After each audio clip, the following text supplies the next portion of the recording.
알레르기 비염으로 온갖 치료 다 해보고 안 되는 분은 꼭 보세요. 나는 이 글을 통하여 약 또는 식품을 팔거나 상품을 판매하지 않습니다. 오직 알레르기 비염 환자들의 고통을 덜어드리겠습니다. 내가 치료한 대체의학의 경험을 비염 환자들에게 무상 공유합니다. 나는 47년간 지긋지긋한 알레르기 비염으로 고생하다가 해방되었습니다. 나는 비염 치료 후 삶의 질이 좋아졌습니다. 항히스타민 약을 6개월 동안 먹지 않아도 코로 숨 쉬고 증상이 없습니다. 병이란 면역력이 있으면 견딜 수 있는 것은 젊을 때뿐입니다. 늙으면 면역력도 떨어지고 더 심해집니다. 특히 알레르기 비염은 더욱 그렇습니다. 현대의학으로 비염을 완치할 수 없다는 사실은 널리 알려져 있습니다. 현대의학으로 고칠 수 없는 알레르기 비염. 알레르기 비염이 왜 생겼으며 어떻게 진행되는지 알아냈습니다. 원인과 진행 과정 그리고 치료 방법도 알아냈습니다. 현대의학으로는 약 먹는 동안 잠시 진정될 뿐 치료는 아니었습니다. 수술과 약으로 해결하려고 하지 마세요. 다 소용없습니다. 경험자의 한결같은 의견입니다. 특히 알레르기 비염은 대체의학밖에 없습니다. 본 시술 방법은 초등학교 학력이면 돈 안 들고 누구나 쉽게 집에서 편안하게 시술할 수 있습니다. 시술 방법은 아주 간단합니다. 우리 신체에는 가장 좋은 인체 스스로 복원력이 있습니다. 타인의 간을 이식받아 3개월 만에 새로운 간으로 복구되듯이 동물의 모든 장기는 피가 잘 통하면 원상태로 복구되는 것입니다. 비염도 코의 모세혈관을 막고 있는 혈전을 제거하여 피가 통하면 치료됩니다. 그럼 코의 모세혈관을 막고 있는 혈전을 제거하는 방법을 보기 전에 알레르기 비염이 무엇인가요? 알레르기로 인하여 코에 발생하는 염증을 말합니다. 그러면 알레르기는 무엇인가요? 알레르기는 어떤 특정 물체에만 면역 반응하는 항원에 대한 과민 반응 현상입니다. 알레르기 일으키는 물체는 여러 가지 종류가 있습니다. 꽃가루, 아토피성, 땅콩, 진먼지, 비듬, 곰팡이, 진드기 등 복잡하고 다양합니다. 비염은 코 속 비강의 점막에 발생하는 염증입니다. 따라서 알레르기 과민 반응에 의하여 코에 발생하는 염증이 바로 알레르기 비염입니다. 그러면 비강의 염증은 왜 생길까요? 우리 몸에 침입한 알레르기 항원으로부터 자신을 보호하기 위하여 면역체계가 반응합니다. 면역체계는 알레르기 물질을 탐지하고 제거하기 위해 염증 매개체인 화학물질을 분비합니다. 이 화학물질은 혈관을 확장시키고 혈류를 증가시킵니다. 면역체계는 염증 부위에 백혈구를 불러 스스로를 보호하려고 합니다. 백혈구는 침입자들을 격퇴하기 위하여 침입자와 치열하게 전쟁을 합니다. 외부로부터 침입한 이물질이나 세균으로부터 자신의 몸을 보호하는 역할 즉 면역작용을 담당합니다. 전쟁에서 면역체계는 침입자뿐만 아니라 자신의 비강 조직까지도 공격합니다. 여기서 가장 중요한 것은 전쟁으로 인한 비강의 스트레스입니다. 스트레스는 혈전 형성의 1등 공신이 됩니다. 신장과 간 기능이 떨어져도 혈전이 비강 조직의 모세혈관에 쌓이게 됩니다. 그러면 혈전은 무엇인가요? 혈전은 혈액 성분이 응고되어 덩어리를 형성하는 피쓰레기입니다. 혈전은 나쁜 역할을 담당하게 됩니다. 혈전 핏덩어리은 비강에 흐르는 모세혈관 혈류를 차단합니다. 비강세포 조직의 모세혈관으로 혈액의 흐름을 차단하면 비강세포에 산소와 영양을 공급하지 못하여 체세포 분열이 중단됩니다. 체세포 분열이 중단되면 비강의 기능이 급격히 떨어집니다. 비강의 기능은 공기청정기 역할을 합니다. 섬모에 의한 불순물 역과 가습, 가온하여 비강을 통과한 공기는 폐를 통해 숨쉬기에 좋은 상태가 됩니다. 비강이 우리 몸에서 이렇게 중요한 역할을 하는데 비강이 제 기능을 못하면 코막힘, 재채기, 기침, 콧물, 눈물, 충혈까지도 나타납니다. 결론적으로 비염의 원인은 비강 조직을 통하는 모세혈관을 혈전이 막기 때문에 발생합니다. 비강 조직 세포의 모세혈관의 혈전이 원인이라면 그 원인을 제거하면 바로 치료됩니다. 현대의학으로 비염은 완치가 어렵고 대부분 재발합니다. 비염이 반복되면 축농증, 중이염, 후두염, 기관지염, 결핵으로 진화될 수 있습니다. 현대의학으로는 약을 복용하는 동안 잠시 증상만 진정될 뿐 치료 효과는 없습니다.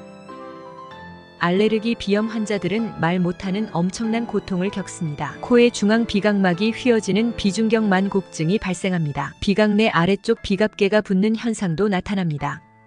비갑계가 부으면 코로 숨쉬기가 어려워져 입으로 숨쉬게 됩니다. 증상이 심한 환자들은 차라리 죽는 게 낫다라고까지도 합니다. 얼마나 고통스러우면 이런 표현까지 할까요? 치료할 수 있다는 이야기만 들으면 어디든지 찾아다녔습니다. 젊어서는 매일 아침 7km 조깅하면서 면역력을 키웠습니다. 무엇이든 다 해보았습니다. 비염 건강 보조식품도 수없이 사 먹었습니다. 비염에 좋다는 소식만 들으면 해외 직구로도 사 먹었습니다. 항히스타민 투여, 운동 면역요법, 식단 면역요법, 코세척 등 안 해본 것이 없습니다. 비염에 걸린 의사도 자기 병을 치료하지 못하는 것을 보면서 나도 역시 한때는 체념하였습니다. 나는 의사의 처방과 약값, 면역치료 등으로 수천만 원 이상 지출했을 거라고 생각합니다. 그러나 약물치료, 면역력치료, 수술 등 모든 치료 방법은 일시적인 것입니다. 만성 비염 환자들은 완전한 치료 방법은 아니라는 것을 공감할 것입니다. 나도 이미 현대의학으로는 완치할 수 없다는 사실을 깨달았습니다. 어쩔 수 없이 항히스타민 알약 하나로 하루를 버티는 것을 선택할 수밖에 없었습니다. 그것을 소화제처럼 47년 동안 먹었으니 지금 생각해보니 참으로 어리석었습니다. 비염혈전 제거 방법을 몰랐으니 당연히 그럴 수밖에 없었습니다. 비염 치료제로 항히스타민제로 처방하는데 처음에는 치료제로 알고 먹었습니다. 그러나 나중엔 치료제가 아니라는 사실을 알고도 먹을 수밖에 없었습니다. 장기간 복용으로 인한 신장 및 간 손상이 어느 정도인지 확인할 수 없습니다. 심각한 손상을 입어 혈전이 양산되어 비염이 더 악화되었을 것입니다. 어떤 약이든 장기 복용하였다면 누구라도 그 지병은 더 악화된다는 것입니다.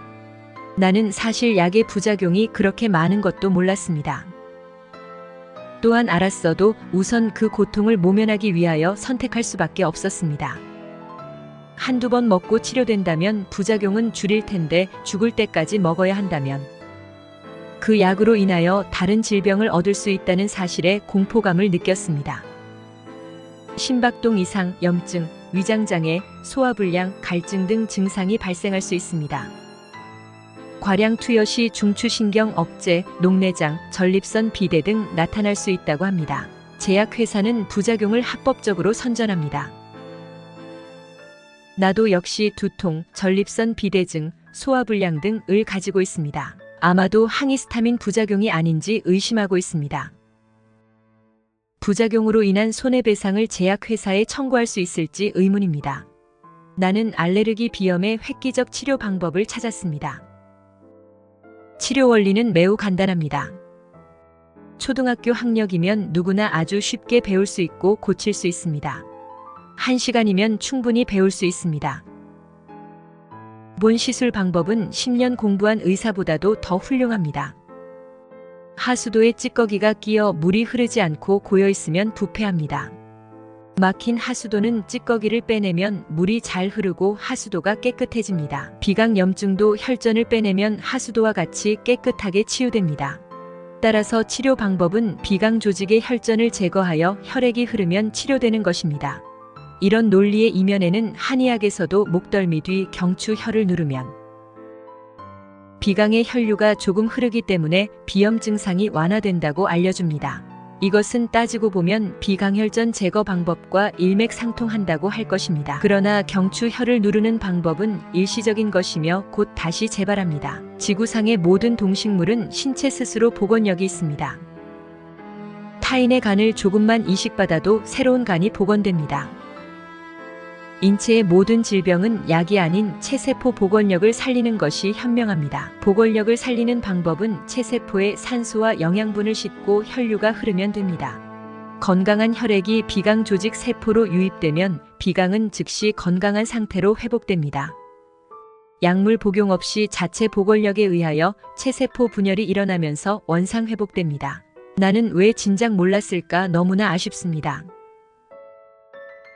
따라서 모든 생명체의 다른 질병도 미세혈관의 혈류가 막혀 발생합니다. 체세포의 산소와 영양 공급을 막고 있는 혈전을 제거하면 모든 질병은 치료됩니다. 이 논리는 동서고금의 모든 의학계에서도 인정하는 학문입니다. 그러나 혈전 제거 방법에서 현대의학과 차이가 있습니다. 현대의학의 과학기술은 혈전 용해제를 처방하여 모세혈관에 혈류를 흐르게 합니다. 혈전 용해제는 치료제가 아니며 임시로 혈관 소통을 해결하는 역할을 하며 약을 중단하면 즉시 더 심각한 혈액응고 현상이 나타납니다. 출혈, 두통, 소화불량, 불면증 등 부작용도 심각합니다. 더 심각한 것은 혈전을 녹일 정도면 다른 장기도 녹일 수 있을 것입니다. 그렇다면 비염 치료 방법 역시 비강조직 모세혈관을 통하여 체세포에 이르는 핏길을 열어줘야 합니다. 현대의학으로 해결할 수 없는 혈전 제거 방법을 보여드리겠습니다. 아주 쉬운 방법이고 안전하지만 조심하는 것이 좋습니다. 우선 주의사항을 숙지하고 시술하는 것이 좋습니다. 수술보다 효과도 빠르고 후유증도 없으며 약물 복용보다도 더 안전합니다. 빈혈 있는 사람은 빈혈 치료하고 사혈하는 것이 좋습니다. 아스피린 먹는 사람도 사혈하면 안 됩니다. 두세 번 사혈해도 혈전 덩어리 안 나오면 중단해야 합니다. 얼굴이니만큼 가장 작은 사혈침으로 10회 이하 한 번에 50cc 이하 소량씩 3곳에서 제거해주면 약보다 치료 효과 빨리 나타납니다. 본 부항 사혈 방법은 수술보다 훨씬 효과가 빠르고 후유증도 없고 부작용이 없습니다. 약물 복용보다 더 안전합니다. 다만 부항 뜨기 전 침을 놓을 때 다소 불편함을 느끼지만 참을만 합니다.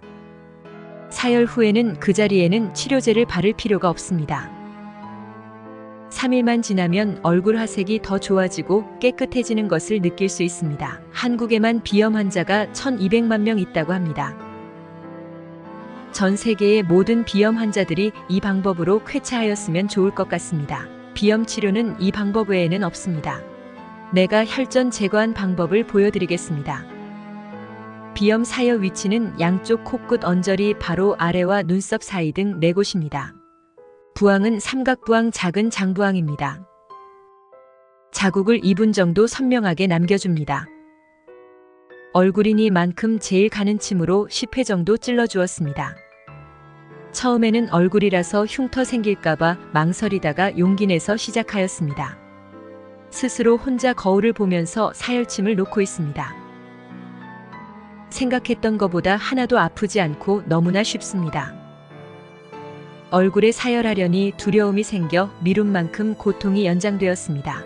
처음에 따끔거리지도 않았고 삼부항 걸 때에 조금 따끔따끔할 정도입니다. 처음 시도해 보았는데 혈전이 잘 나오고 있습니다. 1회 부항 시간은 약 5분에서 6분 정도 소요되었습니다. 혈전만 나와준다면 누구라도 효과를 볼 수 있을 것입니다. 사혈하기 전에는 피를 본다는 것에 거부감이 있었습니다. 막상 해보니 너무나 쉽고 효과가 너무 빠르게 나타났습니다. 이렇게 쉽고 좋은 것을 해보지도 않고 미리 겁먹고 걱정을 하다니 지금은 하루빨리 안 하고 미룬 것을 후회하고 있습니다. 서울 유명 병원까지 가서 기다리고 치료받고 정말 번거로운 것을 집에서 소파에 편안하게 누워 시술한다는 것이 꿈만 같습니다. 더 좋은 것은 치료 효과가 정확하고 빠르다는 것입니다. 그래서 오래 고통받는 비염 환우들에게 공유하고자 합니다. 우리 속담에 병은 널리 자랑하라고 하였습니다. 처음 시작할 때에는 번거롭고 혐오스러워도 한번 시술해보면 너무나 쉽고 간단해서 그리고 편안해서 매력에 빠지게 됩니다. 사혈에 대하여 중독성이 있을 정도로 매력을 느껴집니다. 사혈요법에 중독되면 피부적으로 고생하는 사람들이 많습니다. 규칙과 방법을 매뉴얼로 만들어 지켜야 합니다. 악성 비염 환자들에게도 95% 이상 치료 효과가 있다고 합니다. 부항기 압이 부족하여 보충해주고 있습니다. 가급적 경험자의 시술 교육을 받고 사혈하시기 바랍니다. 사혈 효과에 중독되는 사람이 많은데 과욕을 버려야 합니다. 긴급을 요하지 않으면 13세 이상 되면 사열하시기 바랍니다. 나에게는 효과가 좋았지만 누구나 같을 수는 없습니다. 부항 걸고 약 5분이 경과하여 사열 부항을 제거하고 있습니다. 사열 부항을 제거하고 흐르는 생피는 화장지로 흡수해줍니다. 생피는 화장지에 흡수되고 혈전 덩어리는 그대로 남아 있습니다.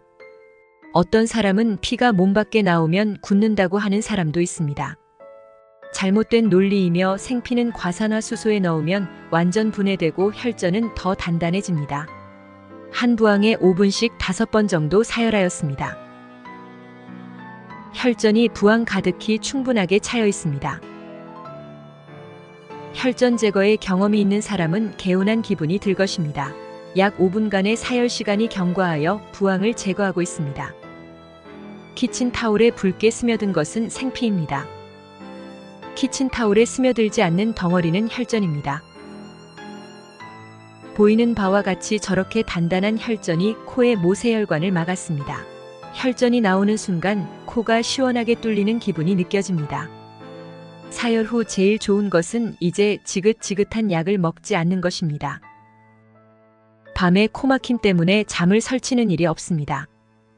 재채기, 충혈, 맑은 콧물이 완전히 사라졌습니다. 나는 다시 태어난 기분이 들 정도로 삶이 밝아졌습니다. 비염 치료 이것저것 다 해보고 효과를 보지 못한 분에게 추천합니다. 이 영상이 비염으로 고통받는 사람들에게 축복이 되기를 바랍니다.